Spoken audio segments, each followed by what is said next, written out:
Good evening, everybody. Wednesday night, a little bit later than usual, 8 p.m. for our special Shout podcast mock draft 1.0. We're going to go through the entire first round and bring you as much analysis and discussion around each pick with a Bills slant on it, because I think that's the best way as we go through the process of the next 2 weeks to really work our way through where we might think the Bills are headed with pick number 30, depending on all the different scenarios that can play out. He is Ryan Talbot. I am Matt Parrino. This is a special episode, Ryan. This is the 1 year anniversary week since we launched Shout, a Buffalo Bills football podcast. And it has been such a fun year doing all these shows with you. And lo and behold, we didn't get to your shirt in time, but we got the new official T-shirt of the Shout Bills podcast, courtesy of 26 Shirts. So really excited about that. How are you doing tonight, my friend? Hey, I'm doing great. And shout out to Del Reed. Always does a phenomenal job, and everyone else at 26 Shirts. So that looks great. And yeah, 1 year anniversary of Shout, like you said. Great journey. A lot of great guests, including some returning faces tonight that we have on the show. Yeah. So we brought in a panel, and we're going to do a couple of these different panel episodes, just to kind of get a different flavor of what people, on the beat and maybe some people on the national scene, what they're kind of feeling and projecting here with the Bills as we move through the draft. And I'm going to bring them in one by one. I'm not really good. You watch a lot of these video podcasts. People are really good at the effects and like swooshing people into the screen.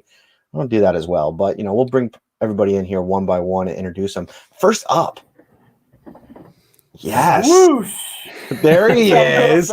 Wow, that was a Chris Collinsworth. That was impressive. I tried to help you there. Sports you wanted director. some sort of effect there.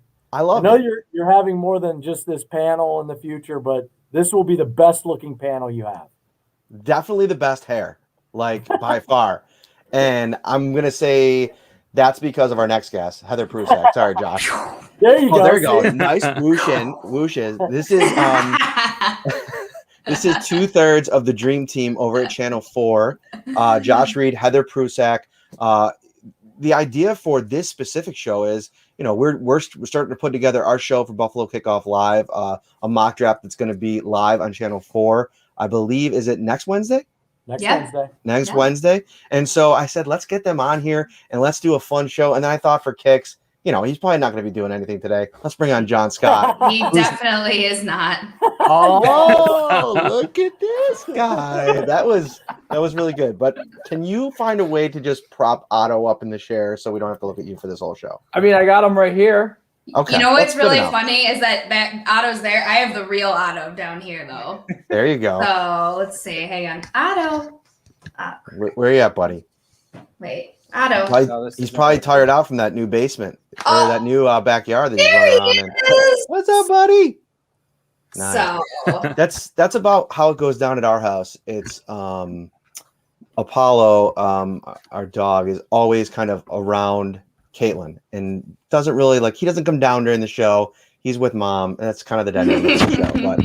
But thank you so much for joining us tonight. If you guys have questions or comments as we move through the show, feel free to drop them. Obviously, it's been all draft all the time the last couple weeks here as we move past free agency and into the draft that's fast approaching.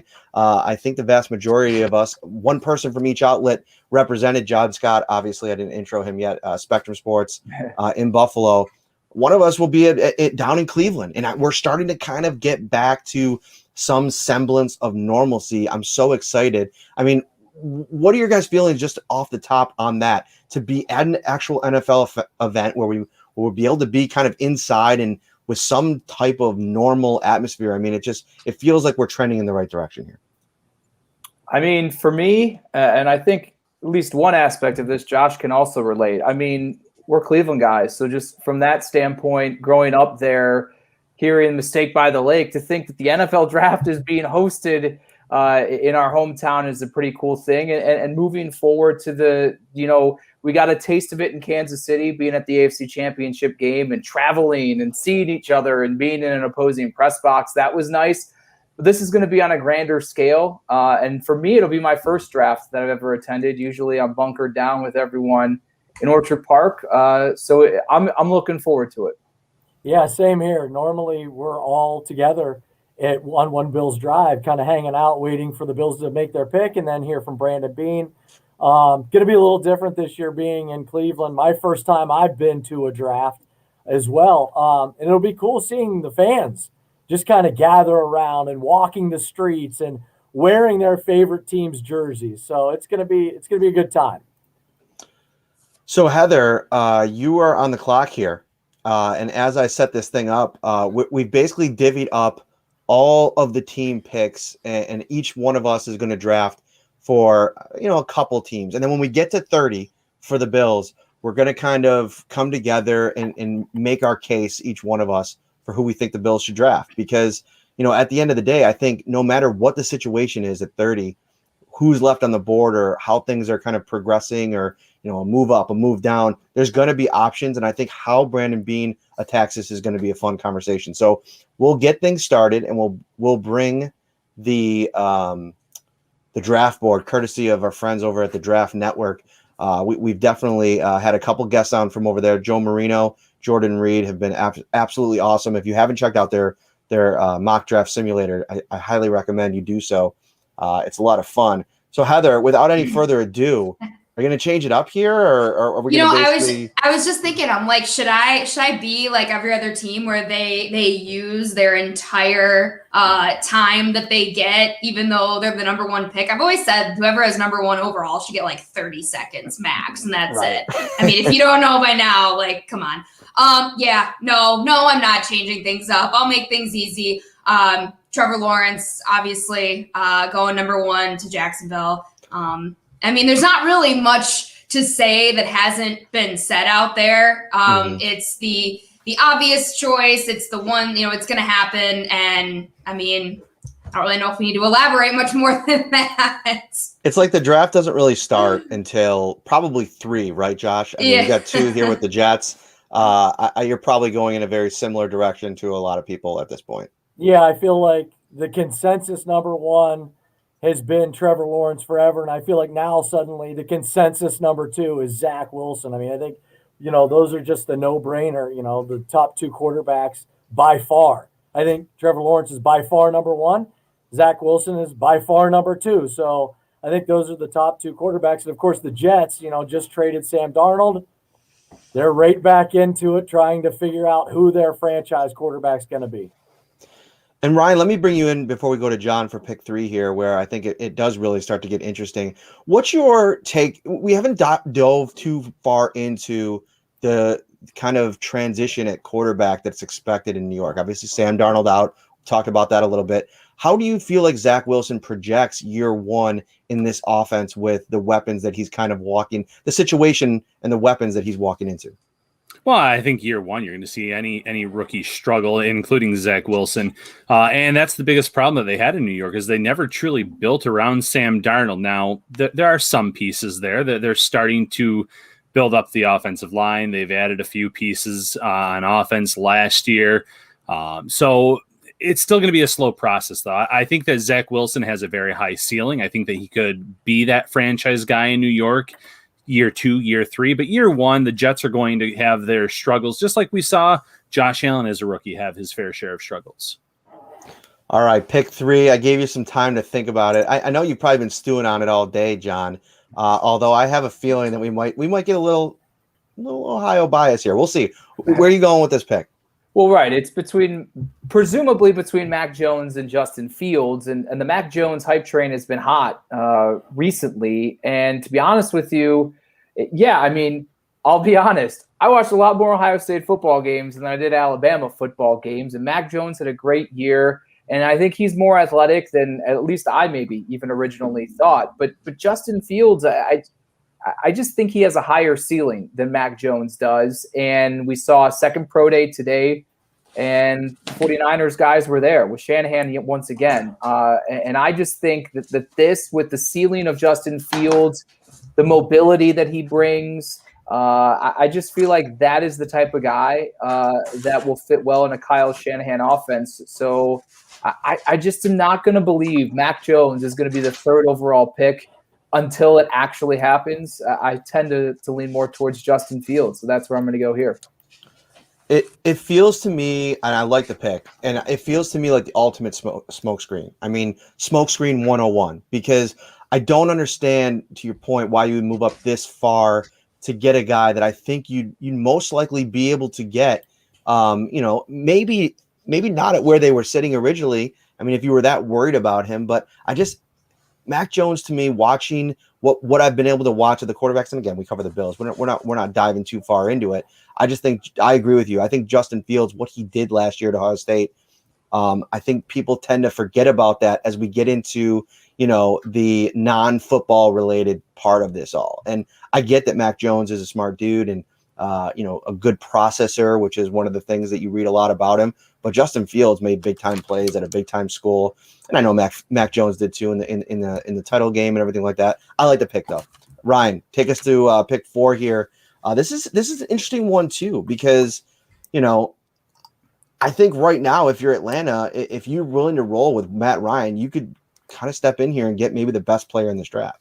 Yeah, I agree with that. And I do think this is going to be a prime trade spot. I think a lot of teams could be calling the Falcons and saying, our quarterback's still on the board potentially here, or, 3 have already gone. We need to get up and get our guy. But if I'm the Falcons, I'm staying put. I'm getting the best guy available on my draft board.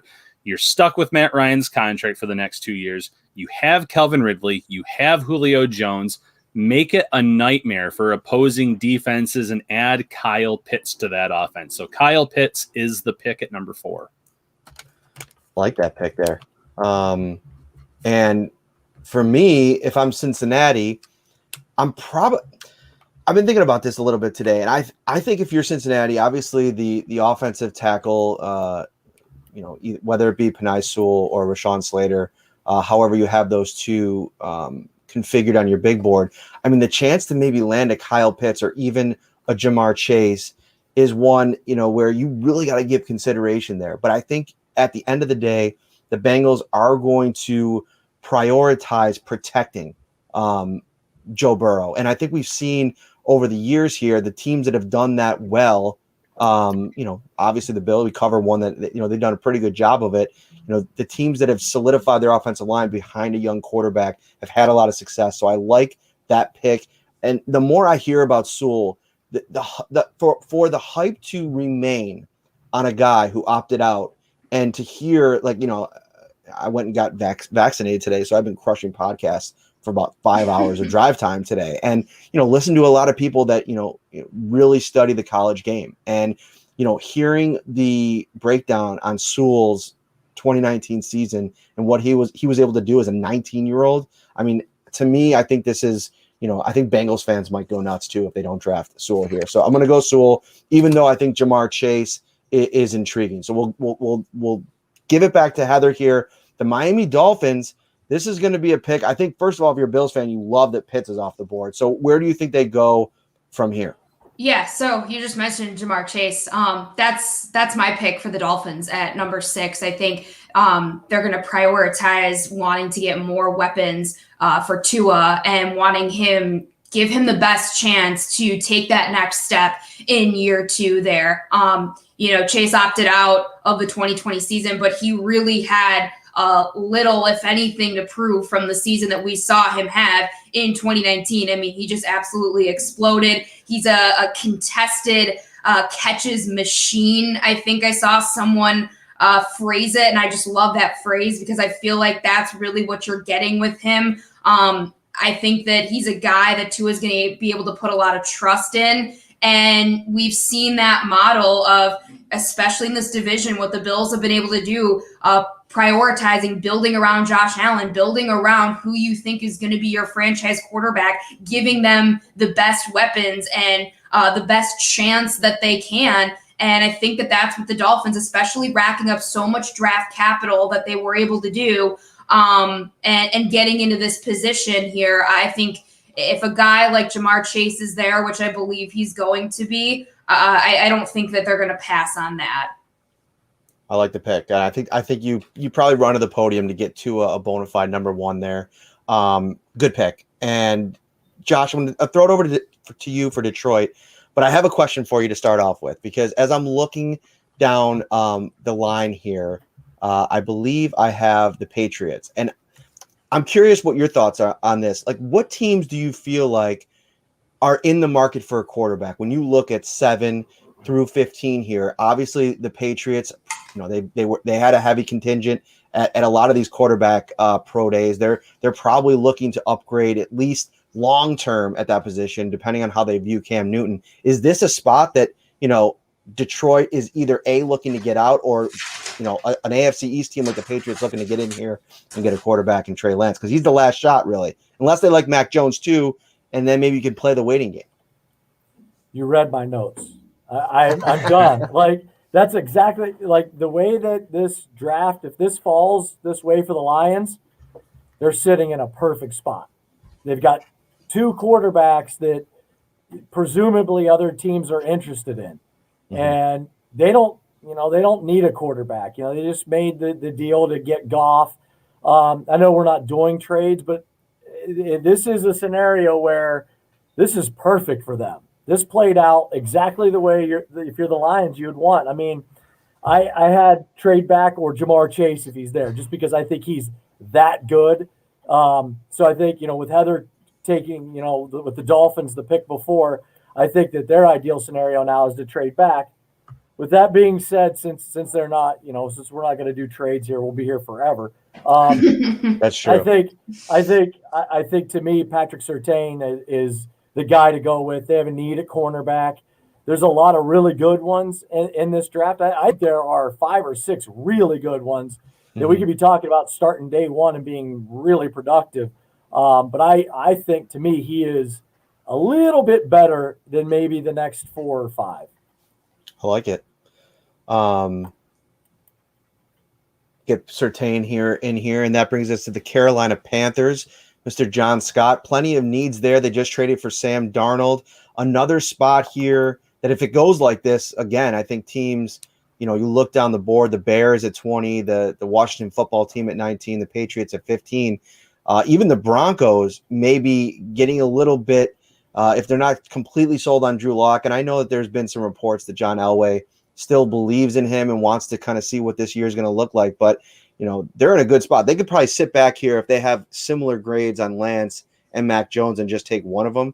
But I could see if they like one of those guys moving up even in this spot at number 9. So what are your thoughts here? I completely agree there. And what I've been looking at, obviously not overly familiar with the Panthers, but where I find myself as they stay is you got some good wide receivers on the board. You want to find out what Sam Darnold is. And one of the main issues with things in New York was a lack of weapons around him. You have DJ Moore, Robbie Anderson. He's reuniting with that, but Anderson's in the final year of his deal, and DJ Moore approaching. They got to pick up his 5th-year option. So you very well could need wide receiver help, but you also want to protect him. And while I'm not entirely, nose deep into the inner workings of the Panthers offensive line, I do think you could probably use a cornerstone on that offensive line. So I'm actually going to go with Rashawn Slater. I like that pick, and I agree with the process. The one thing I would throw in here is I would not be shocked that if Matt Rule, despite the depth at all 3 levels of his defense, if he just doesn't say, listen, Micah Parsons is too good to pass up, I'm going to take him in this spot. Like, I almost feel like Derek Brown was that for them last year. I know he was projected to them a couple times, but I think that they had some depth on the defensive line, a little bit more so. I don't necessarily think that was a glaring need. And sometimes you do just got to take the best player on your board. But I think, you trade for Sam Darnold, you want to give him every chance. I like that pick. Ryan, where are you going here with Denver? Yeah, I think Denver's in a really good spot because before that pick, you could have looked at Slater. You could have looked at Micah Parsons. But the big thing that they're missing is the quarterback position. Drew Lock does not seem to be the answer. If you're sitting here and you still have Trey Lance on the board, I think that's the direction you have to go if you're the Broncos. You're that missing piece away, and you don't want to keep hovering around the top 10 for the next 3 or 4 years. You have some offensive talent there. At wide receiver, at tight end. So get the quarterback. That's the missing piece. So number 9, I'm going Trey Lance. What do you think about for the Broncos if they are still locked in on Drew Lock, trading out of this position, especially if you have a bunch of teams with those two quarterbacks now on the board, maybe picking up the phone to call. I mean, this could be a prime if the draft were to play out like this to trade out of that spot. Yeah, if they feel like there's still something there with Drew Lock, you're right. There's going to be a lot of teams calling them, trying to move up to that spot, because Trey Lance and then Mac Jones, in my opinion, to a lesser extent, are the last two big names available in the first round. So they could field a lot of calls. And I just feel like they're probably kicking themselves a few years after passing on Josh Allen. So now you can get another athletic quarterback with a big arm, obviously more of a higher completion percentage for Trey Lance, but competition there wasn't as great necessarily at North Dakota State. Only started 17 games. He did go 17-0 though, which is as good as you can get. So I still think they would field the calls, but unless they were overwhelmed, you sit there and you take Trey Lance. Mm-hmm. I like it. The one thing I would add to that is, and I do agree with you, but I wonder too, like, as much as like there's been really nice things written about Trey Lance and Mac Jones, like, you really better believe in that guy. If you're going to move on already from a guy that you invest. Where did they pick Locke? Was he a second round pick actually? I don't know, I'm thinking about it. I believe so. Okay, so he was a second round pick. So scratch that. I don't think it's as significant. But either way, I mean, whoever they kind of go in on, if they go in on one of these guys here and it doesn't work out long term, and you're kind of left in the same situation 2 years down the road, and you missed on a potential player, like what if Jalen Waddle turns into, a legit playmaker, or, Christian Darrisaw is a top tier left tackle? All questions that need to be asked, but I do like your logic there going with Trey Lance. The Cowboys here is interesting because,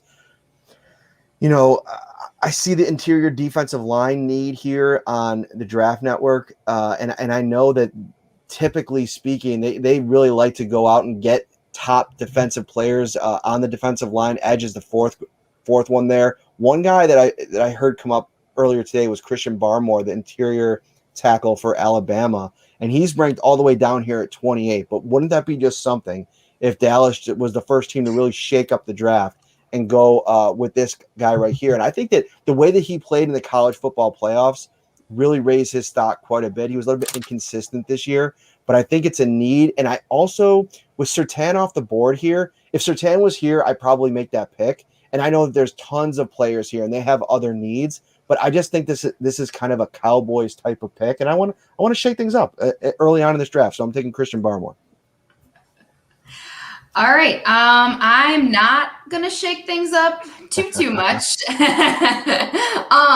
So with the Giants here, two areas that they can certainly improve in is wide receiver and edge rusher. I think with some of the weapons that they have, Saquon Barkley will be back. They address the wide receiver position, adding Kenny Golladay. So I think that glaring need for a top tier edge rusher, a guy that can come in and pretty much be a day one starter. So I'm going to go with Kwity Paye from Michigan. I just think that that's an area that they need guys that are going to be able to affect the quarterback. They're going to pressure opposing quarterbacks. And this is a guy who can come in and be that immediate impact, I think, for them. So that is my pick for the Giants there. I like it. And I feel like if Kwity Paye or the first edge rusher goes off the board at 11, that really might take that position, out of play for the Bills, because at that point, if he goes at 11, I could see a couple more teams. I can see the Chargers taking an edge rusher at 13. I can see the Dolphins taking one at 18, maybe even the Raiders. I'm going to throw this over to Josh for the Eagles here in a second, but I do see a comment in here. Woof, that's the worst pick, Christian Barmore. And I just want to say here, do we not remember a couple of years ago when the Raiders took Clelin Ferrell at number 4 overall? One of these teams is going to make this wolf pick. So I am just trying to keep this thing realistic, okay? So now you know what? When a team shakes something up, I'm just gonna be like, wolf pick. Wolf? Yes, wolf. Yes. We gotta find the Ryan Office gif. Where is it? Wolf. Go ahead, Josh. Eagles at 12. Yeah, just like the Lions, I feel like the Eagles are sitting in a good spot. The last time, I had a chance to pick here with the Lions, the Eagles, I mean, they could obviously give Jalen Hurts a weapon on the outside, right? And there's a couple good ones left, the guys from Alabama. But I think at number 12, Micah Parsons is the guy. The last time the Eagles took a Harrisburg kid, it was some guy named LaShawn McCoy. That worked out just fine. So they keep him in the backyard. I think when this, and 5 years from now, I think when we look back at this draft, I think the three guys we're talking about are Trevor Lawrence, Micah Parsons, and Jamar Chase. I think those are the three guys that we're looking back and going, those were the best of the best. I mean, those were like by far and away the best players.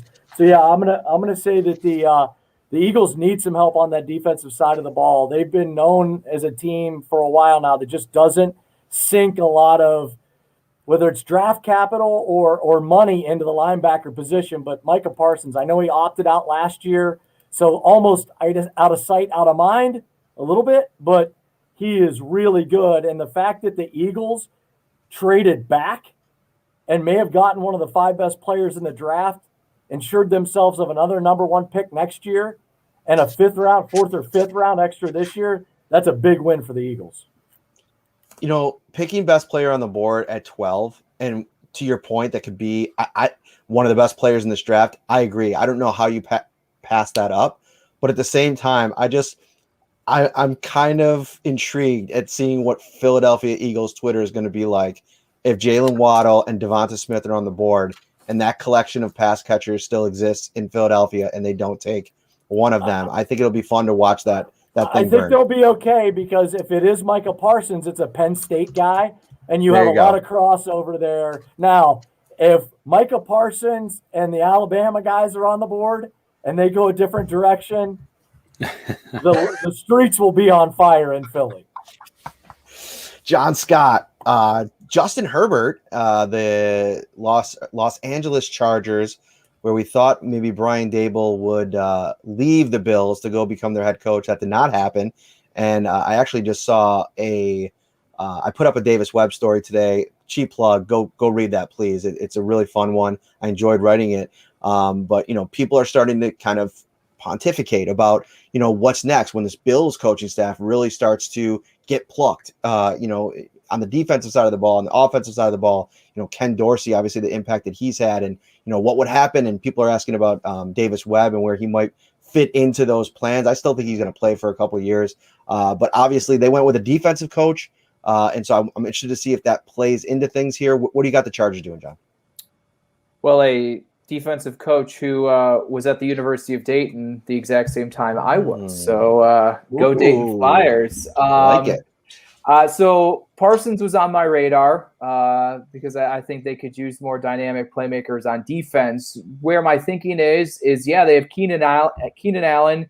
He's a lot younger. He's not even close to really 30, late 20s, so he's not going anywhere. But Mike Williams entering the final year of his deal, I honestly think he's been a disappointment for them. So you could certainly look at these 2 Alabama wide receivers. And then defensively, Chris Harris Jr. on the other side of 30, 1-year deal. Could they use help at cornerback? So I'm looking at the 2 Alabama wide receivers, as well as J.C. Horn, who I actually profiled today, at cornerback. But ultimately, you know what? I'm going to go wide receiver here. I'm going to go Devonta Smith because I think you pair Keenan Allen with another dynamic weapon. I think that's the way to go here to provide Justin Herbert as many weapons as you possibly can. I like it. And that will take us to the Minnesota Vikings at 14, who, I think have some needs. I mean, they took Justin Jefferson last year. They still have Adam Thielen. I was listening to something today. Courtney Cronin, who covers the team for ESPN, Mike Zimmer wants to get this defense right. And so defense is probably in the crosshairs at this spot. Ryan, how do you think the Vikings go? Because I think they low-key could also be thinking quarterback too, just because, they have Kirk Cousins. I understand that, but it's been pretty blah with him, and maybe you start building for the future on a rookie deal. What do you think? Yeah, I actually talked to someone that covers the team, and they surprised me a little bit. They said offensive tackle and edge for the first 2 positions they could see the Vikings going, and they said wide receiver for number 3, which, like you said, Justin Jefferson, Adam Thielen, but they said, he's going to be in shootouts, having a third wide receiver is available, and I'm looking at who's on the board still. And if I want to go offensive line, Christian Darrisaw makes a lot of sense. If I want to address the defense, probably want to get some more pressure up front, and I love Jalen Phillips, and then there's still Jalen Waddle there. I would be torn on all 3 of those picks, but like you said, Mike Zimmer might want to get that defense in line, so I'm going to go with Jalen Phillips out of Miami.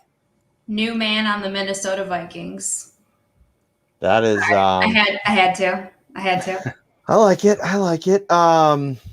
Yeah, that like I was mentioning before, when Paye went at 11, that really shook things up, and now you're probably looking at, from a Bills perspective, and I want to do this a little bit more now as we move into the second half of the first round. I think tracking the kind of targets that the Bills might be looking at in terms of trading up, I think Jalen Phillips could fit into that mold. A Kwity Paye can maybe fit into that mold. Maybe one of the top corners if they have a certain guy graded a certain way. But I think the more and more that you go through all these mock drafts and the different scenarios, it's probably going to be a situation where they either sit at 30, take best player available, or move back. Although I do have a mock draft coming out with them trading up, so we'll see how that goes. The thing with Jalen Phillips is interesting is I'm really interested to get more intel on the medicals, because one of the big questions with him is the concussion history and, being willing to walk away from the game for a year. And I know there's questions there as well.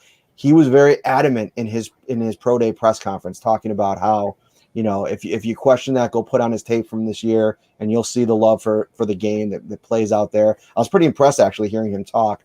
So I think that's a good value pick there for the Vikings. I think in most years, a guy of Phillips' ceiling potential probably doesn't last. This one's pretty easy though. I think they go Mac Jones here, get the quarterback.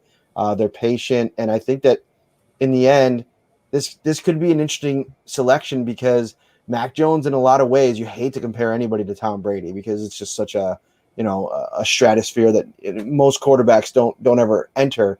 But Mac Jones, cerebral guy that really good going through his progressions and making the right decisions. And I think that's what, Josh McDaniels probably is looking for. I thought a lot of times last year when Cam Newton, as bad as the arm was, the decision-making in the second half of the season was really puzzling. So Mac Jones, they're able to develop him a little bit. They don't move up for a quarterback, and we're back to Heather, the Arizona Cardinals. Some needs here. Where are you going to go with this, Heather? Yeah, so looking at the guys that are still available, there's a couple great directions that they could go because, wide receiver for them is maybe a little bit lower. You have to look at it as they have their number 1 guy in DeAndre Hopkins, but then you look at Fitz. How much longer is he going to be playing? He's getting up there. They signed AJ Green. He always has injury concerns. Just signed, just a 1-year deal. So, they could go wide receiver there. They also have a need at cornerback, and I see J.C. Horn sitting there. I really like him in this draft. But then also when you look at the Cardinals, they also need help at running back. They just lost Kenyon Drake. David Johnson had his injury concerns as well and his injury issues. So they could use help running the ball. So there's a couple different directions. Any scenario I think would be really good for them. I'm so torn between Jalen Waddle and J.C. Horn.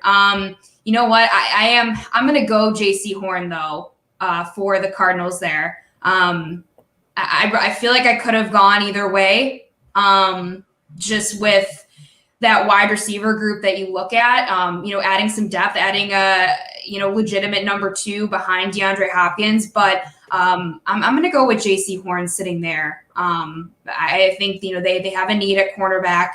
So with him sitting there, we'll go J.C. Horn.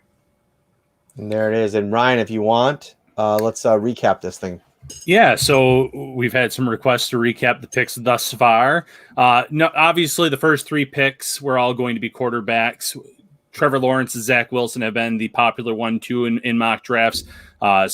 Jacksonville, obviously, and the Jets. 3rd overall pick, we have Justin Fields, who, talent level, probably makes the most sense for the 49ers scheme fit, although there's obviously a lot of whispers about Mac Jones. Rounding out the top 5 are Kyle Pitts and Penny Sewell. Then from 6 through 10, we have Jamar Chase, Patrick Surtain II, Rashawn Slater, Trey Lance, and Christian Barmore. The last few picks we've had have included Kwity Paye, Micah Parsons, Devonta Smith, Jalen Phillips, Mac Jones of the Patriots, and the last pick, J.C. Horn. Which brings us to Mr. Reed, who has the Las Vegas Raiders at 17. What are you thinking, sir? Heather ripped my heart out with that last pick. I was torn, dude. I was really banking on J.C. Horn being there. My notes are literally Raiders. Fix the defense, because defensively they were god awful. They allowed almost 30 points a game. They can score.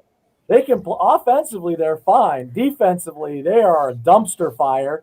So my notes are Micah Parsons, who I gave to the Eagles, and J.C. Horn, who Heather just took. So the other thing that I did notice about them was that they need some help at tackle. So I think that's the direction I'm going to go with them, and I'm going to give them Christian Darrisaw for Virginia Tech, who, to me, everything that you read about him, he is, top 2 or 3, right in that area when it comes to offensive tackles. Seems like he is a plug-and-play guy. Like, he's going to be ready to start immediately, if not at left tackle, at right tackle, because they'll kind of bring him in. You see it all the time with rookie offensive linemen, tackles in particular, that they start him on the right side, get him a little seasoning, flip him over to the left side. So I'm going to go that direction because I just completely – and I love Azeez Ojulari. I love him, and I'm hoping he's on the board for the Bills. So I'm going to leave him out there, that dangling fruit. There you go. John Scott at 18 for the AFC East Miami Dolphins. What do you got? Right. Can you remind me who was picked for them earlier? Sorry. I know we just did this. It was Jamar Chase. Okay. I better be on point here. I know Sean is really questioning our abilities here, so I'm going to lock in. And I think, let's see here. This guy's intriguing to me. Because he kind of has a similar conversation that Cody Ford had, and that's Elijah Vera Tucker in regards to wondering whether he's an interior guy. I know the Draft Network lists him there, but he did play tackle as well. So I'm going to go this direction. Again, when you discuss the young quarterback, you want to protect him. So throw in a versatile guy and see if you can build, whether it's at guard or tackle. All right, sorry, I was dealing with Sean in the comments here. I wasn't paying attention to this. I was trying to run the draft board here and look at other things. I've come to realize the last couple of days that draft commenters can get really fired up really quick, and that's fun. Like, it's a boring time of year for NFL fans. I mean, it's exciting because the draft's coming up, but I think we're a couple months removed from games, so I get the passion is there. But yeah, let's be respectful in the comments, guys. Come on now. We're just trying to have fun, getting after it. So who'd you pick here, John? I went USC lineman Elijah Vera Tucker nice. To keep protecting Tua for the 3 quarters he'll play every game, right? No, Oof. Fitz is gone. Yikes. Tua looks plugged in.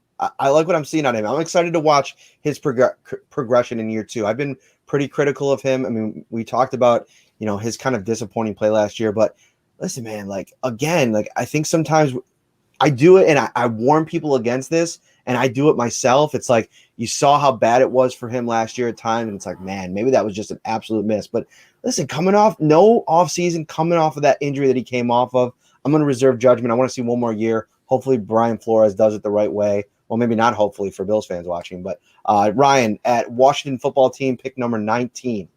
I'm going to break some hearts here, Matt. I'm going linebacker. A linebacker that a lot of Bills fans want, Jeremiah Owusu-Koramoah. I think he's a good fit in this defense. He's the type of player that would thrive with Ron Rivera. Just makes too much sense at this point. I think that they obviously would like a quarterback, but there's no one really there at this point in time. Offensive tackle, there's still a few options out there, but linebacker was the other need of the big three that I had listed. So Owusu-Koramoah is the pick. I like the pick there for Washington. Obviously, you know a lot about Mr. J.O.K. Playing out of Notre Dame. Ryan is a big-time Notre Dame homer. So I knew he'd come in here early and often. Something I have been hearing, though, is that I think that the Bills, like, this would be a really interesting player if he were there at 30. But I think that there are some concerns from people I've talked to around the league about taking him too early. And I don't know, depending on the right team and the right fit, 19 might work. I mean, this is not a very top-heavy defensive draft. Like, you know, you're going to see probably the majority of the first round offensive players. I just think that that's the way it's going to play out, depending on how many cornerbacks go, so on and so forth. But this is a guy that if you use him the right way, man, I mean, you know better than anybody that he could be a real game changer. And I think that if he's there at 30 for the Bills, I mean, that could be a situation, unless you're talking about another top edge rusher or top cornerback, that could be an easy pick. So we'll see. The Chicago Bears, yikes. What are they going to do to fix that situation? Because obviously we see that number one need at quarterback. They got to start to build their offensive line for whoever is going to end up throwing passes there. Man, this is a really tough one. Kind of snuck up on me.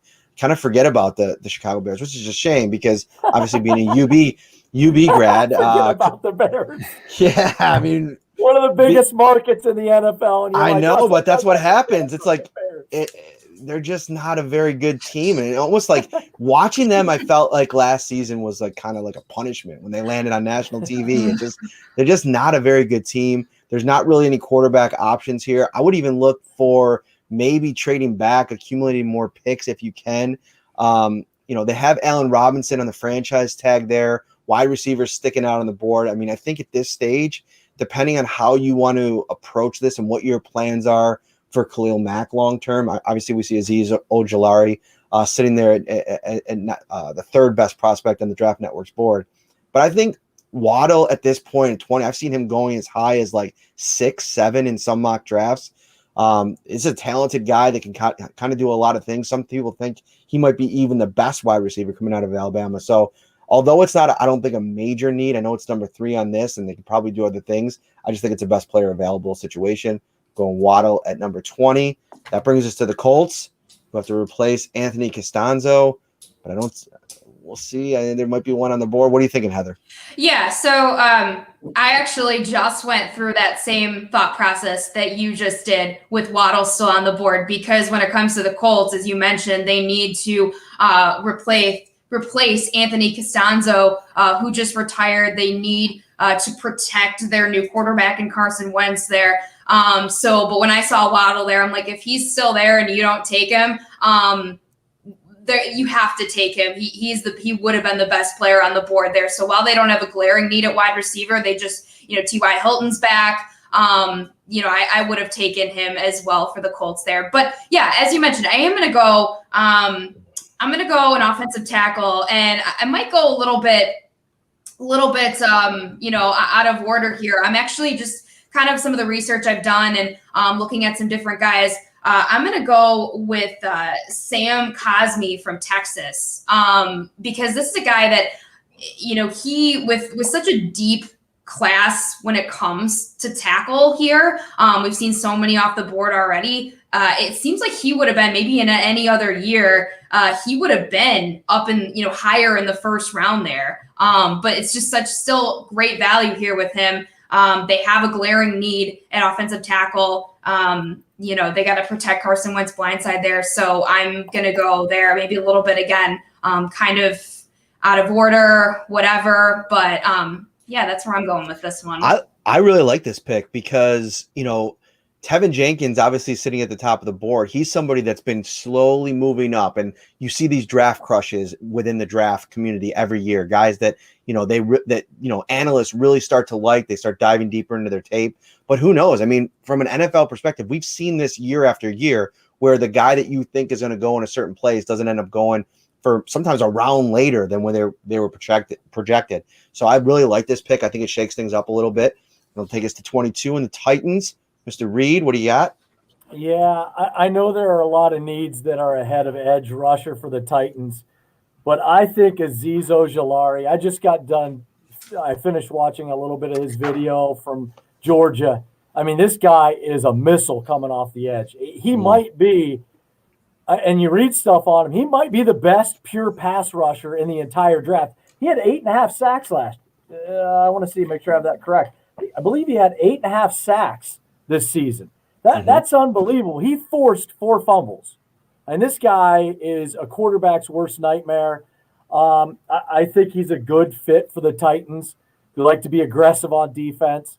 And I hate to do that because I think he'd be such a good fit for the Bills. Now, with that being said, I think this is a spot where the Bills wouldn't have to give up a whole heck of a lot if they were in love with a guy like this to trade up.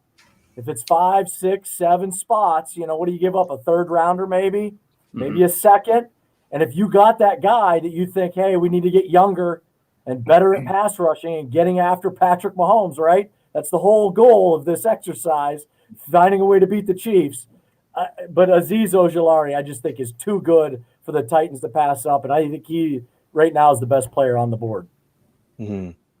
I think that if you're a Bills fan, even though you're probably hoping that Ojulari is in play or a Phillips is in play, you probably like this in this scenario that the Jets don't get to call his name, because if you look over in New York right now, in New Jersey, excuse me, they're building quite the defensive line, Mr. Scott. So what do you think about where they're kind of situated here to make this pick?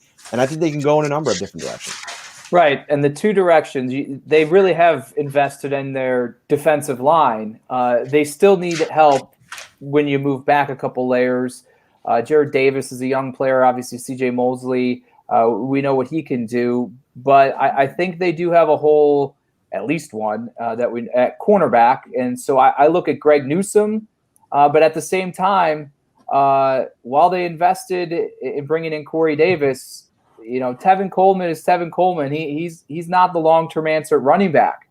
So and maybe they learned from their previous mistakes surrounding, or a lack thereof, surrounding Sam Darnold with the appropriate weapons from the jump.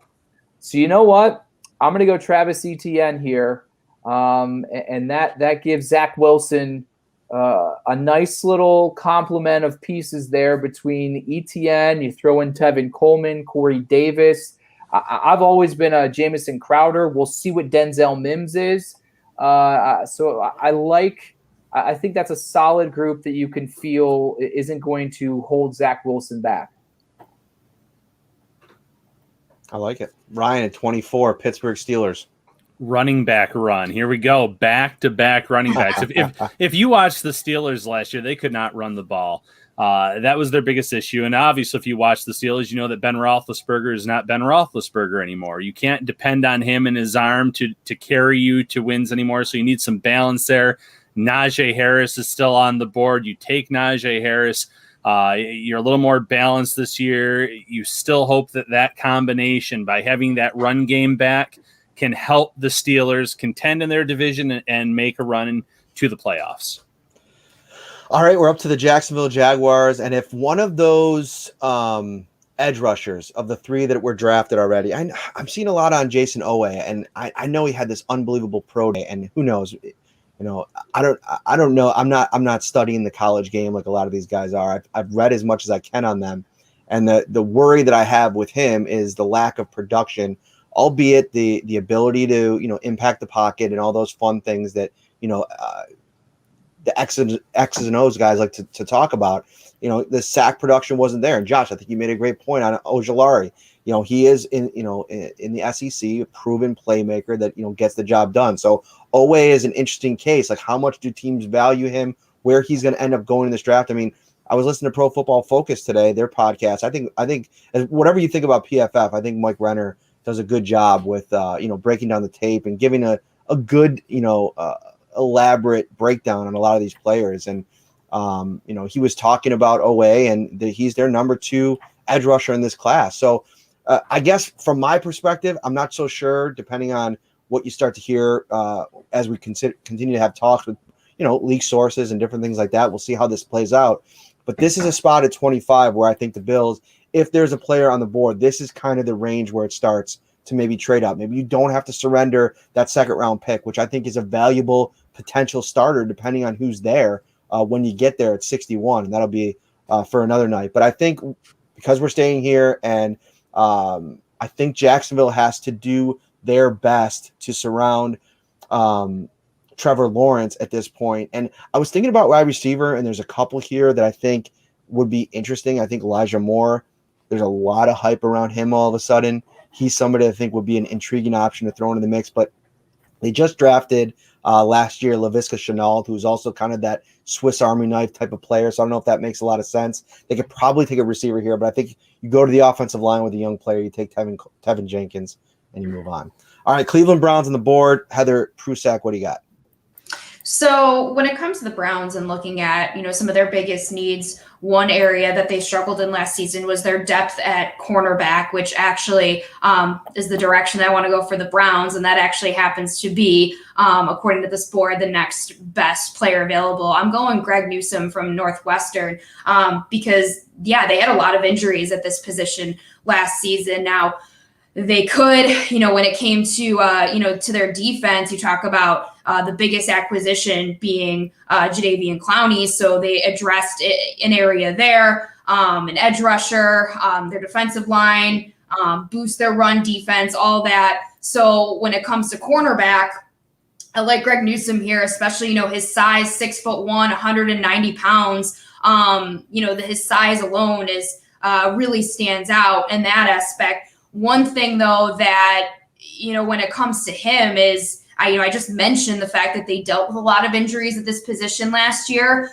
In college, he never played a full season at Northwestern when he was dealing with some injuries. So obviously the topic of durability, that has to be a concern and maybe a red flag there. But it's something I don't think it would be enough to have them shy away from. I was also maybe looking at Caleb Farley from Virginia Tech, but he just recently, I believe, underwent some kind of back surgery. So I feel like that might be way more of a question mark than a guy who, had some injuries in college previously. So I'm going to go with Greg Newsome. They address that need at cornerback, adding some more depth there. That's my pick for the Browns. Instant analysis from the Browns fans in the room. What do you think about this pick? Because I think it's great, and I also loved, Heather, your explanation of why you don't go with a Caleb Farley here. I have a feeling, guys, that Caleb Farley, as good as he has the potential to be, the more and more I read up on the injuries that he's had, these 2 back issues, I don't know how you can trust drafting him in the first round at this point. I mean, correct me if I'm wrong. That's a serious issue, too. I mean, that's nothing to mess around with. It's not like it's a something minor that you can recover from quickly. I mean, back injuries, that's no joke. It's funny. It's funny the way she put it, because I literally was texting with one of my best friends today about the Browns pick, and cornerback and wide receiver was the conversation. Because I had a feeling the way the board's going to play, and I said edge rusher still. I saw someone put out there, do you think edge rusher? So I think it is similarly. I think, if Newsome's there, it's the best cornerback available. There's still some nice edge options, and the wide receiver class is deep. And so those are the 3 areas I would look. And even though they picked Greedy Williams, he hasn't been able to stay healthy.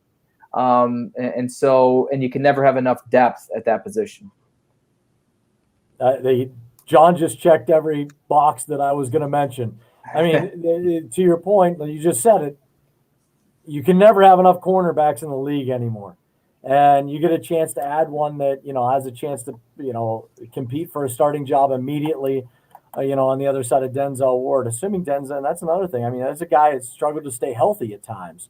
So, I mean, it's strange to say this, but the Browns don't have a ton of holes on their roster. It's almost like it's strange to say with the Bills, but, much like the Bills too, they're looking for that guy that can star on the opposite side of a corner that they've already got in place, a cornerstone guy. So I think it's a great pick by Heather.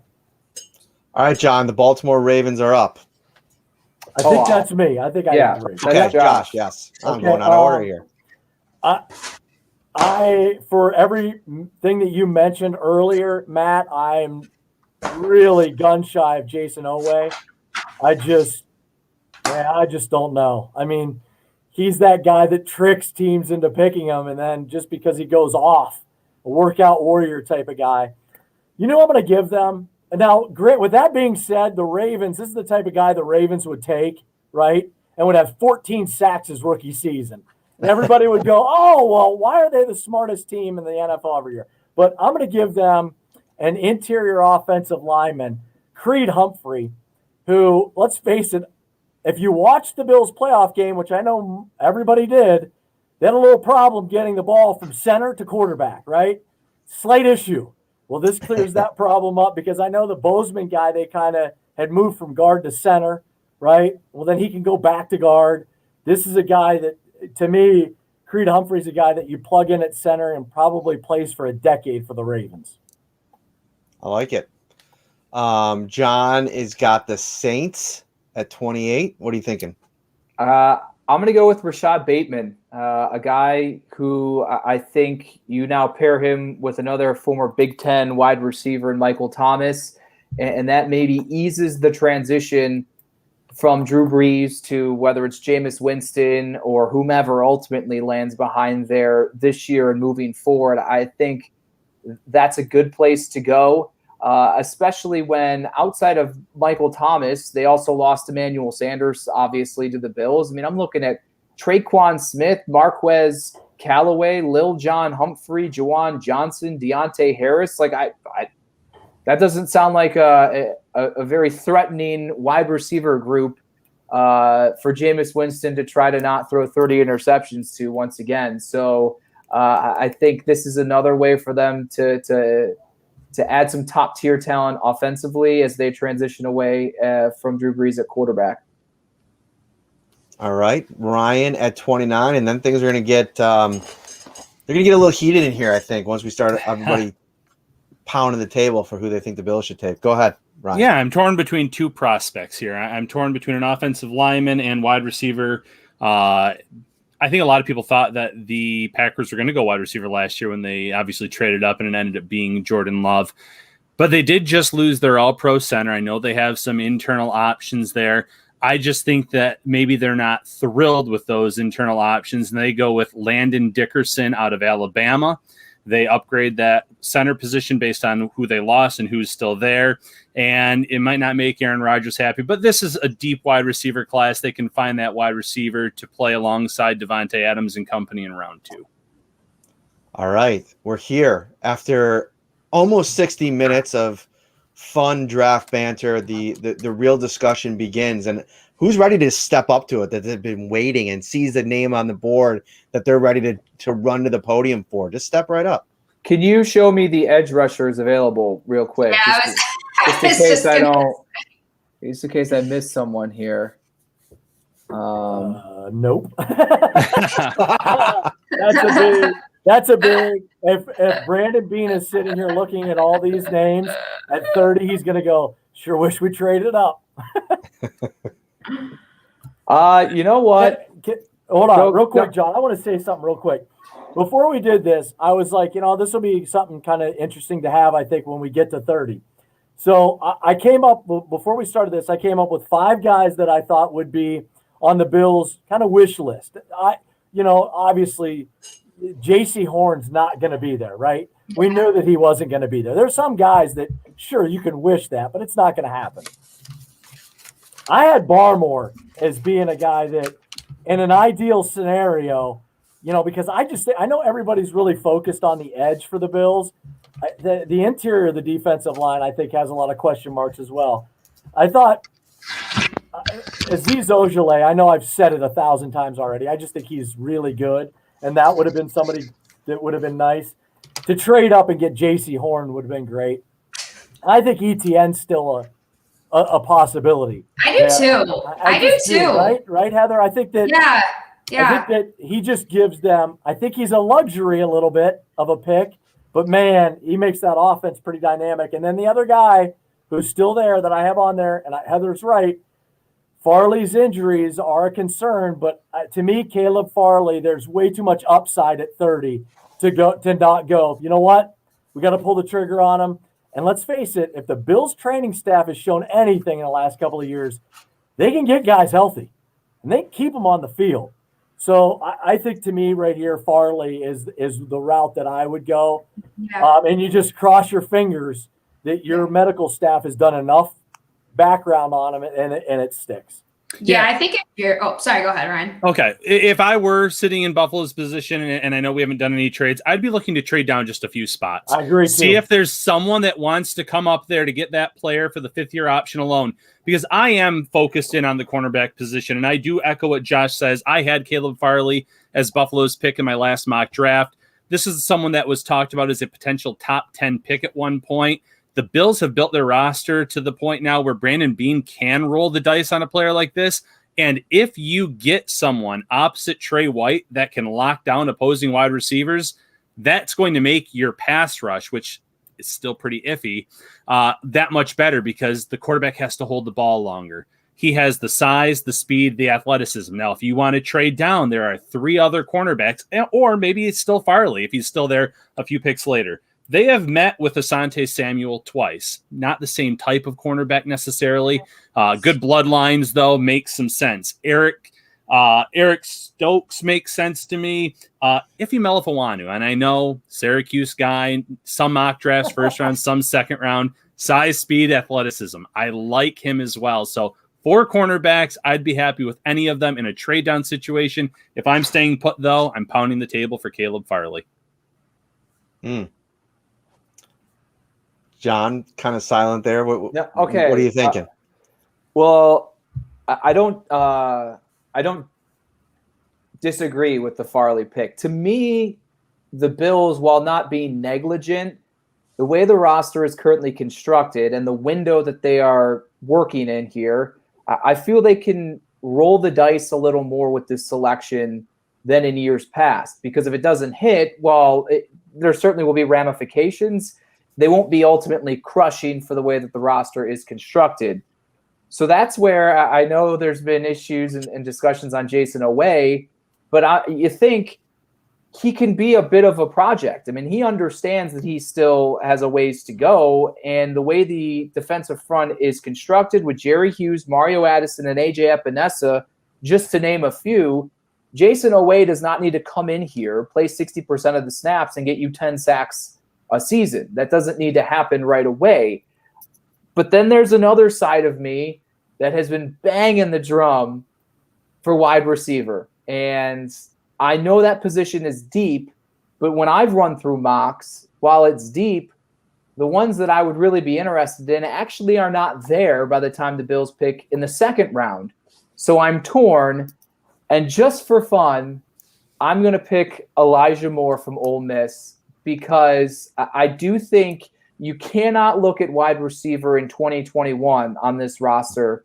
You need to look at it in 2022 and beyond. And Cole Beasley's 32, Emmanuel Sanders, Isaiah McKenzie, they're 1-year deals. So it's very possible a year from now we could be having this discussion, and your wide receivers are Stephon Diggs and Gabriel Davis, with Cole Beasley 32 and in the final year of his deal. If anyone in the NFL as an offensive coordinator can handle a multitude of weapons offensively and utilize them to their fullest, it's Brian Daboll. So I think Elijah Moore is a very intriguing pick who also now can help you in special teams in the return game as well. I want to push it over to you, Heather. What are you thinking here? Yeah, I mean, I mentioned Caleb Farley before, and I think that if the situation, not to agree with, have three of us picking him, but I just like that position where if that's where they are, and we're not talking about trades or moving up or moving down, if they were just standing pat and they have this pick, I like Caleb Farley. Now, I know what I said when it came to, the Browns not picking him, but that was also a scenario where they had two options to pick from, where it was Greg Newsome and Caleb Farley. So I think that if this is the situation, I would go with that as well, just because we talked so much about, the Chiefs being the golden standard and they're chasing them. And, when it comes to defensively, well, they need to find edge rushers who can get to Patrick Mahomes and pressure him and make him feel uncomfortable. They also need corners outside of Tre'Davious White that can, shut down or at least contain the weapons that Patrick Mahomes has around him. So just kind of echoing even what we've said about other picks, you can never have enough depth at that position. And even, the Bills have seen that over the past couple of years, dealing with different injuries here and there at cornerback. And they still have that question mark of who is going to start opposite of Tre'Davious White. Even though Levi Wallace is back, that could change. So I think if they're standing there, that's where I would go. But, we don't have enough time to get into trades and all that because there's a bunch of different guys, kind of as Josh mentioned in the beginning of all this, when we started talking about the Bills, there's a bunch of different guys that I would like to see, if they're there, Brandon Beane go get. I still think Travis Etienne could be in play for the Bills. I know that's been a heated discussion amongst Bills fans with him, but I love what he brings. The Bills have struggled to run the ball. That was a big emphasis at the end of the season. It's an area they need help in. And when you talk about, trying to add even more weapons and pieces to the offense, he's a guy, they just added Matt Breida when you talk about that speed aspect. But I would just be so intrigued to see how ETN would fit in here and how Brian Daboll could utilize a guy like that just with his skill set and, just the different things that he can do and bring to an offense. So, getting ahead of ourselves here, but yeah. Here's something I want to set up a little bit and get everybody's thoughts on it, because I think what we're going to see in this scenario specifically is we're going to get a glimpse, if they make the pick, into what they've taken the last 2 months of time in film study and talking amongst themselves as a coaching staff and front office at where they do need to improve the most to beat the Chiefs and to catch up to the Chiefs, if you will. If there's even that kind of separation going into year two, whatever that separation looks like. And here's where I kind of get to thinking at this pick 30, if they stay here and they make the pick, is what player can help them the most in that kind of like that pursuit of closing the gap. And if the defensive player isn't there and the questions are there for Farley and you're not 100% sure, maybe to John's point, you do make that decision to add another weapon, because in a rematch, you're going to need to outscore Patrick Mahomes. And to outscore Patrick Mahomes, you're going to need as many weapons and bullets in your gun in that fight to try to stay with them. And I think what we saw last year is, okay, I like that they brought in Emmanuel Sanders. I like that replacement of John Brown. I like John Brown a lot. But I actually went back and watched the 2015 NFC Championship game between the Panthers and the Cardinals. And lo and behold, I forgot about this. John Brown was on the Cardinals in that game, and he disappeared in that game too. And that's what has happened for him in big moments, in big games. Go back to last year, the Houston Texans playoff game. Where was John Brown? Duke Williams got 10 targets. If you're John Brown in that scenario, you step up and you say you want the ball. So I go into this process, and if it's Elijah Moore or Kadarius Toney or Terrence Marshall, I saw somebody comment about him in the chat, who's going to come in here and bring that kind of dog mentality that they like to talk about and add another layer to this thing, because this is a wide receiver driven attack. And I know Emmanuel Sanders, there's high hopes for him. I like the move. Gabriel Davis in year two, Isaiah Hodgins, Jake Kumaro, even. There's a ton of names out there. But if you can bring in another big time playmaker that kind of has that badass mentality to him, I like that idea because I think that Stephon Diggs, as much of a leader as he is, I think he kind of thrives on that kind of mentality in other players. He's talked about it in Josh Allen, getting another guy in the receiving room. And I know Sanders is that guy, but he's 34.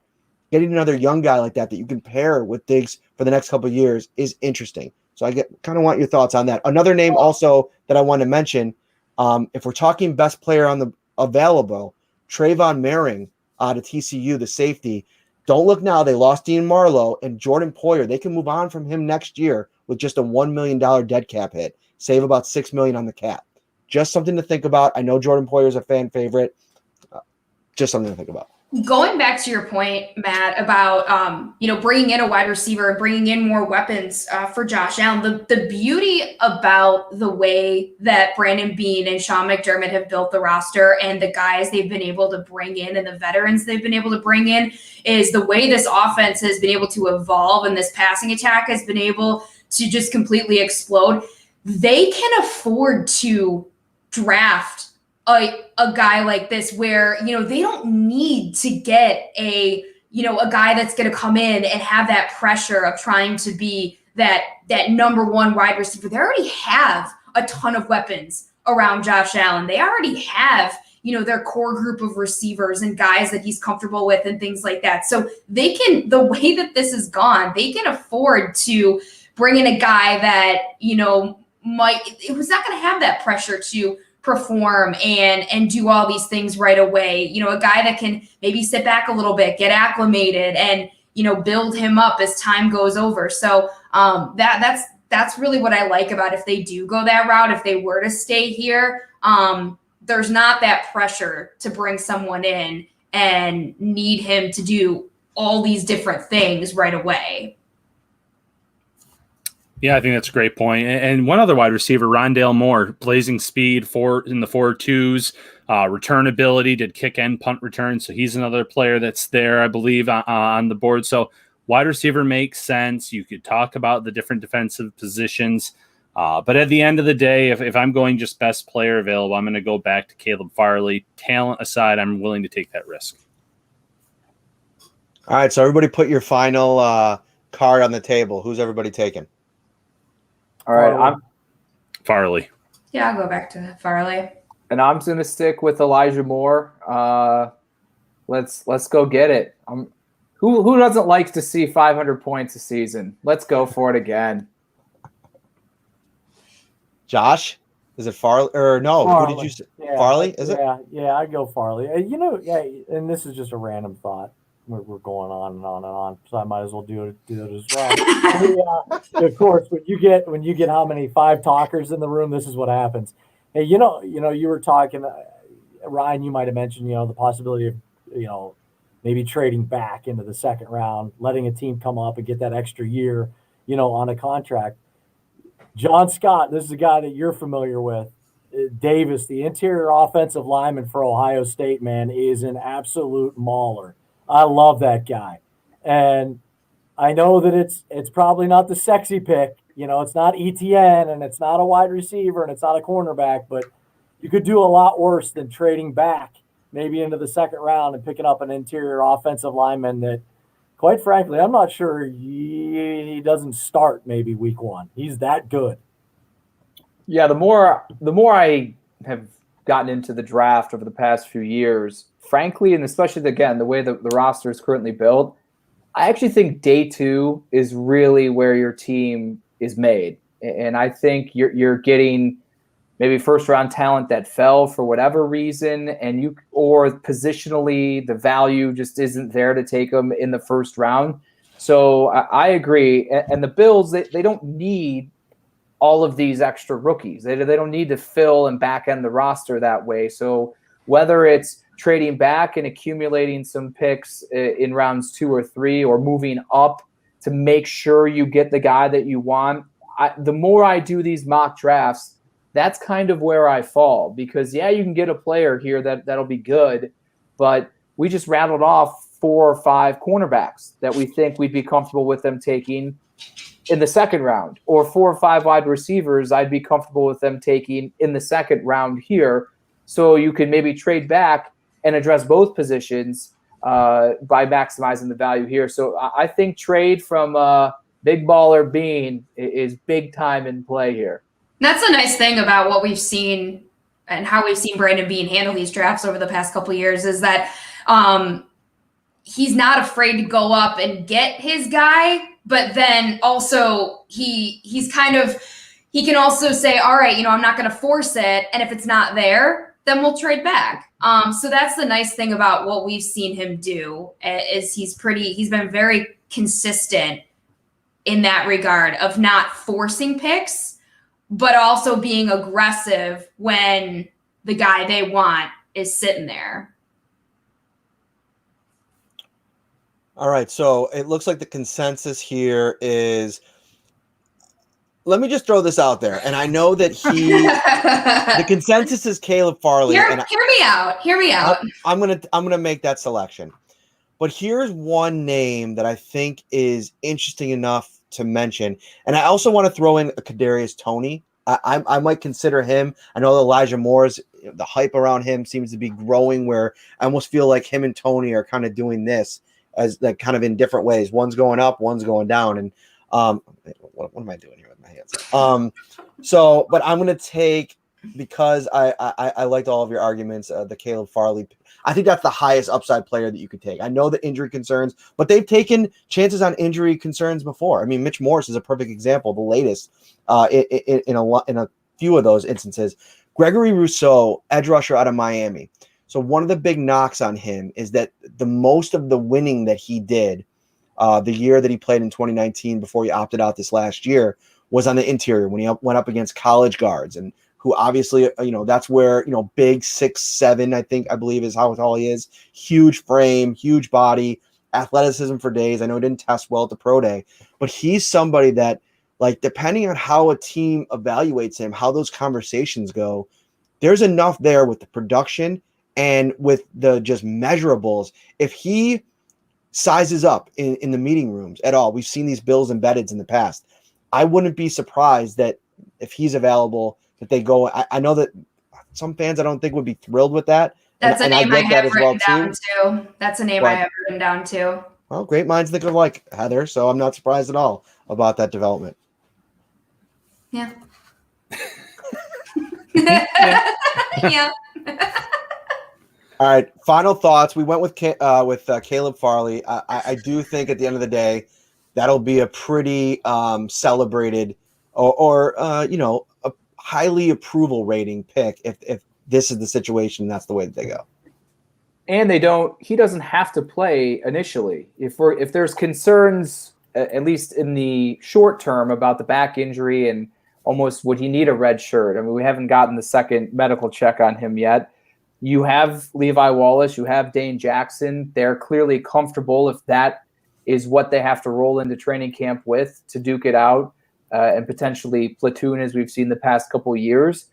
And then that could allow Farley to rehab as much as he needs to. And again, it goes back to my point that they don't have any need at this specific point. Whoever they draft really doesn't have does not have a clear path to play. I mean, they're going to have to be better than someone that's on this roster. So it allows Brandon Bean, if he wants, to take a higher risk, whether it's medical, whether it's developmental. I think that this is the type of place you could do it. And the names we have been throwing around here for the past 15, 20 minutes are all fit that mold. Yeah, and with Trey White having a very large salary for the foreseeable future, it's never a bad idea to have your opposite cornerback on a rookie contract, so that way you're not too top-heavy at the position. I know there's a lot of Dane Jackson fans, but it was a small sample size. You can also play him on the inside, too. That's one thing that when he was drafted, they said he had the versatility to play inside, outside, so there is even still be a possibility for him to contribute this upcoming season. If they did go cornerback early, he could be on that inside slot cornerback role competing there. There has been a lot of talking tonight, and I've appreciated you guys carving out over an hour on a Wednesday night to do it all. We got a big show coming up next week, as we mentioned at the top of the hour. Another big draft show. You can watch it on Channel 4. What else you guys got going on over at 4 that you want people to know about, Josh and Heather? I got a sports cast in an hour, and if it's not ready to go, I'm going to be in trouble. So let's start there. Let's start with that. Matt Parrino saying, yeah, we'll be done at 9 o'clock. No worries. All right, so on that, Did you actually think that was going to happen, though? Not with the talkers in this group. I was like, no way, we're out of here. all right, on that note, we're gonna kick Josh from the stream so he can get to work. And See you guys, that was fun. That was a see good ya. time. I'll handle it. I'll All wrap right, up great. our coverage. So we have our web BKL draft show where it's going to be very similar to actually what we just did here. It's going to be Matt, you'll be joining us, me, Josh, Sal Capaccio, Tim Graham from The Athletic. Who am I missing? Thad Brown, Thad from Rochester. So we'll be doing he'll that. ruffle some feathers. Yeah, he always does. We have a dad joke in here a couple times as well. So we'll have that next Wednesday. That is at 7:30. Matt, 7:30. I'm gonna go with whatever you said. I'm horrible. I apologize. I believe it's 7:30. I can't remember if it's 7 or 7:30. I believe it's 7:30 though. It'll be our web special, so look for that on social media. Then the following week we have our show the night before the draft, where you guys will be out there, and then the Sunday, the day after the draft wraps up on May 2nd, we'll have our draft recap show. So we got a lot going on. Still have our prospect profiles during our sportscast. So tons of stuff coming up as this thing gets rolling. Heather Prusak, thank you so much.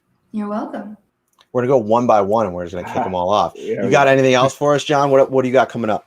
Right. Well, I do daily prospect profiles leading up to the draft. So we're about midway or so in, and I like to try to crescendo towards, as we approach the draft, guys that I think are maybe more in play than others. So the next, week and a half here is where we'll hopefully, hit some of the names and probably the ones that a lot of them we've just been discussing this evening. So that's daily.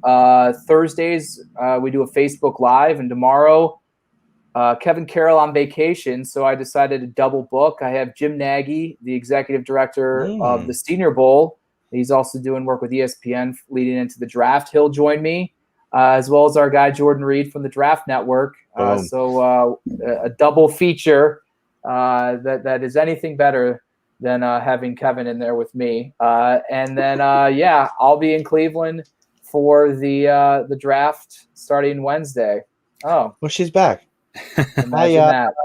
So, just if you want to learn a little bit more about the names we've talked about, look at Twitter, and I'll throw out the profiles every day. Beautiful. Thanks, buddy. All right.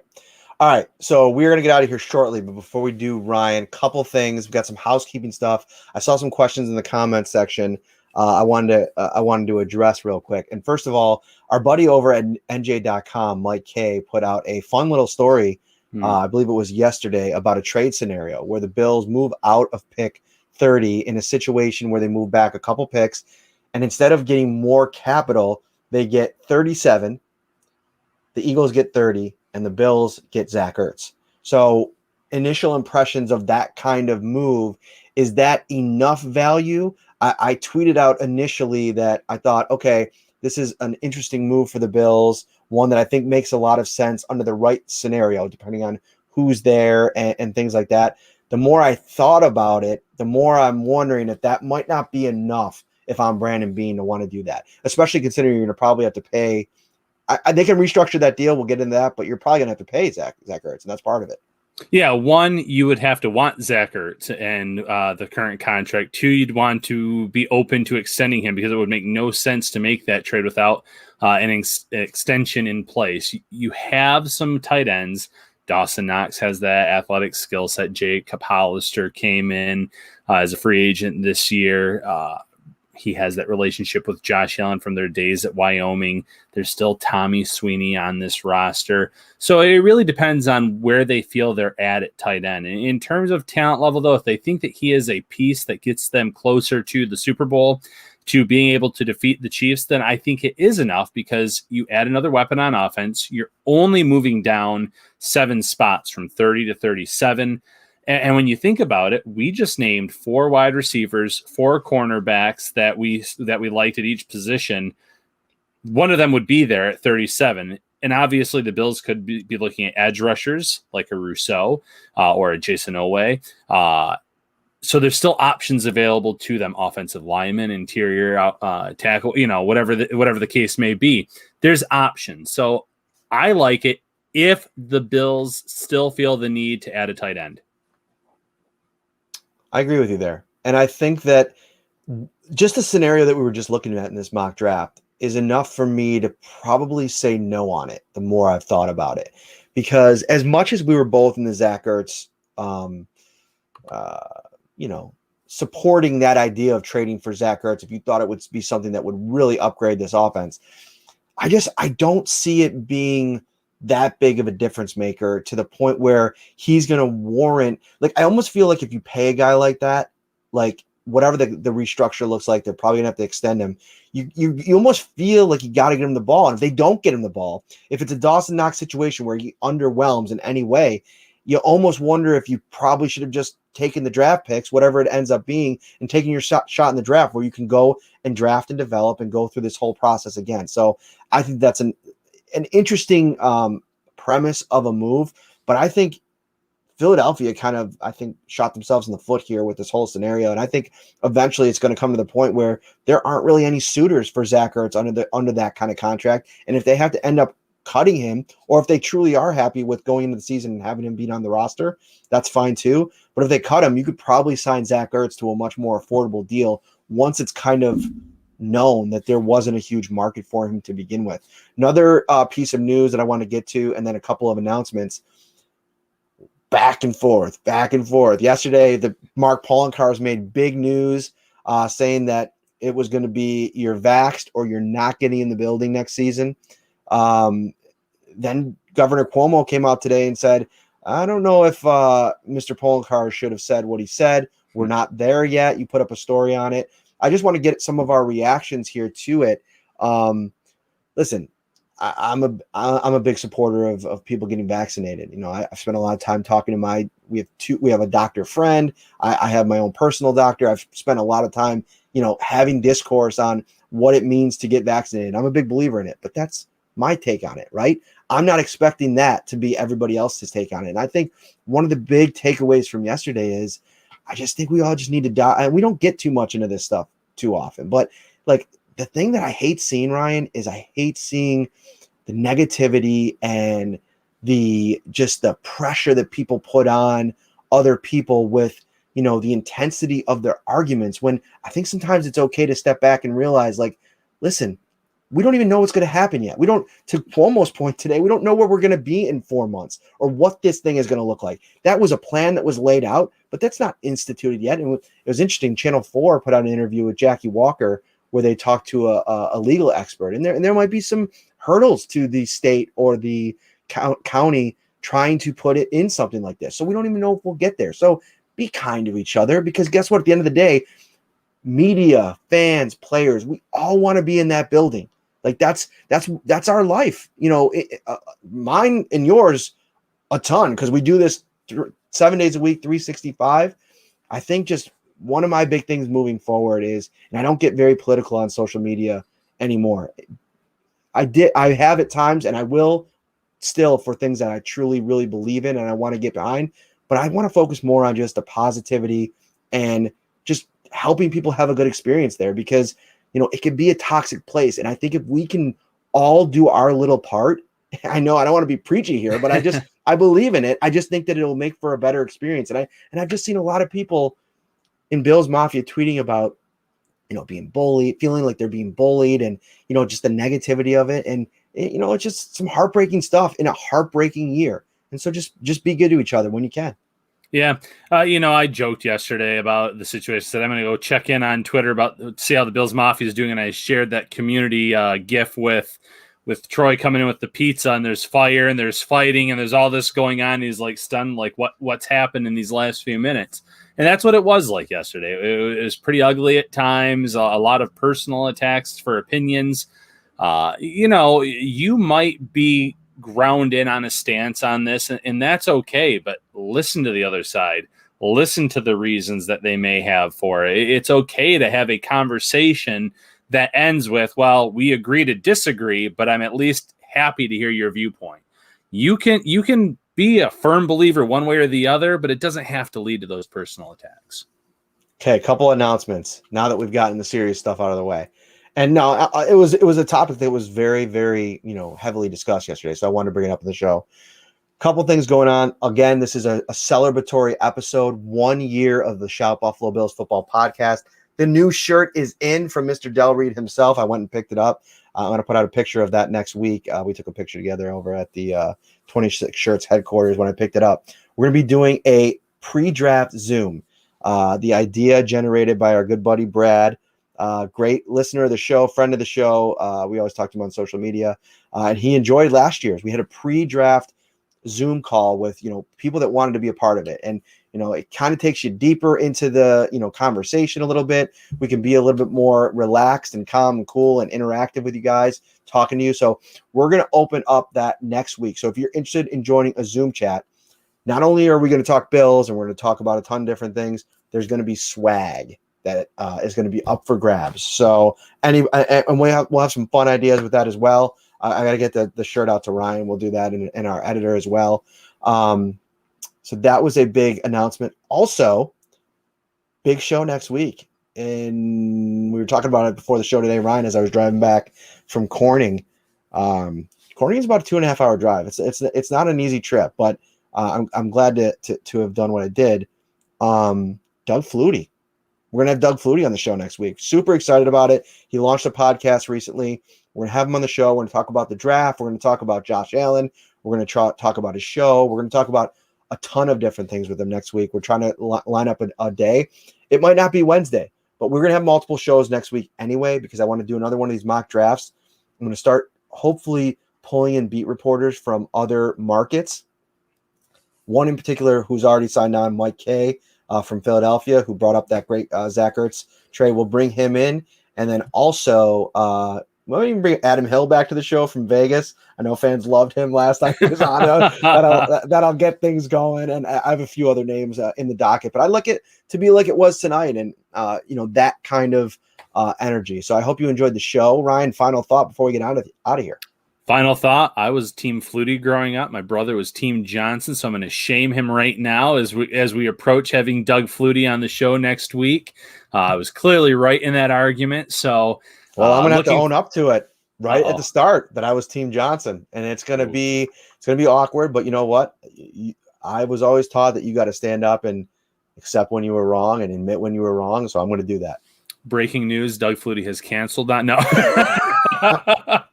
That's awesome. You know why I was Team Johnson, Cam Greasy? Because I was sold a fake bill of goods is really what happened. I was sold that they traded for him and he was going to be the future of the franchise. And I bought into that. And I at that stage of my life, I was very young. I felt like you clung to him. And there's been a ton of those kinds of guys over the years for the Bills, unfortunately for Bills fans.